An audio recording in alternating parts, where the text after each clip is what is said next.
नमस्कार, मैं हूं उपेंद्र यादव। आप देख रहे हैं वी न्यूज। जब देश आजाद हुआ तब संविधान को हमने सिर्फ एक किताब नहीं बल्कि अपनी आत्मा माना था, लेकिन आज उसी संविधान की हालत ऐसी कर दी गई जैसे किसी कमजोर असहाय वृद्ध की से सिर्फ दिखाने के लिए रखा गया हो।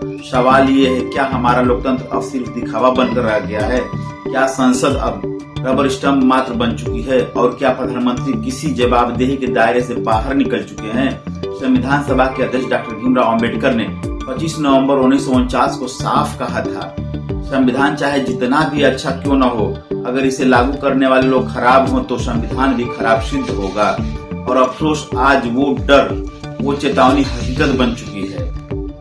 हम एक ऐसे दौर में जी रहे हैं जहां संसद, जो लोकतंत्र का मंदिर मानी जाती है, वह खुद अपनी शक्ति खोती जा रही है। अब फैसले संसद में नहीं बल्कि सत्ता के गलियारों में चंद करीबी मंत्रियों के बीच होते हैं और संसद सिर्फ मुहर लगाने के लिए इस्तेमाल किया जाता है। कभी इसे किचन कैबिनेट कहा जाता था, अब इसे कैबिनेट तानाशाही कहा जा सकता है। प्रधानमंत्री के सामने आज का सांसद मौन है, निर्बल है और सिर्फ इतना जानता है कि चुप रहना है, इसकी कुर्सी की सुरक्षा है। 1975 की इमरजेंसी को इतिहास में सबसे काले दौर के रूप में देखा जाता है, लेकिन क्या आज का समय उससे बेहतर है? उस वक्त संविधान की हत्या एक झटके में हुई थी, आज उसे धीरे धीरे जहर देकर मारा जा रहा है। बिना इमरजेंसी लगाए लोकतंत्र का गला घोटा जा रहा है। फर्क सिर्फ इतना है कि तब जनता को पता था कि लोकतंत्र छिन गया है, अब उन्हें ये भी समझ में नहीं आता कि वह कब छिन गया। संविधान सभा के सदस्य प्रोफेसर के.टी. शाह ने एक बार कहा था, यह संविधान किसी तानाशाह को जन्म दे सकता है अगर संसद उसका रबर स्टंप बन जाए। क्या उन्होंने आने वाले भारत की तस्वीर देख ली थी?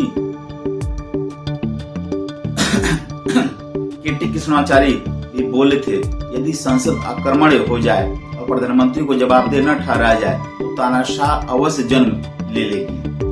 क्या आज हम उस चेतावनी को जी नहीं रहे?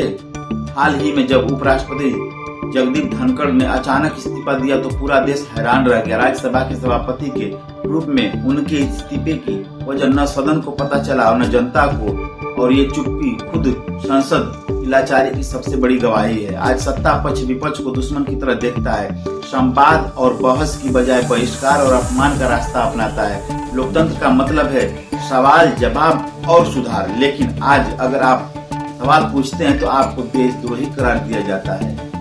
यह संसद का नहीं, लोकतंत्र का माइक बंद किया जा रहा है।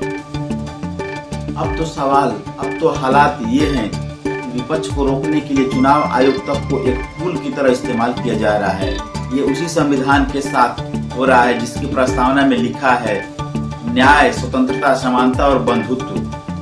तो क्या ये वही लोकतंत्र है जिसकी हमने कल्पना की थी? क्या अब संसद में बैठे प्रतिनिधि जनता की आवाज हैं या बस सुपर नेता के फैसले की गूंगी स्वीकृति? हमारे सामने आज एक बड़ा सवाल है, क्या हम संविधान की आत्मा को बचा पाएंगे या सिर्फ उसकी शक्ल के साथ जीते रहेंगे? बाबा साहब ने चेताया था, संविधान अच्छा हो या बुरा, देश उसकी आत्मा से चलता है और वो आत्मा हम सब हैं। ये वक्त सिर्फ सवाल पूछने का नहीं, जवाब मांगने का भी है। लोकतंत्र का, संविधान का और आने वाली पीढ़ी का। सवाल कीजिए, क्योंकि सवाल ही लोकतंत्र की आखिरी सांस है। संविधान बचेगा तो देश बचेगा। नमस्कार।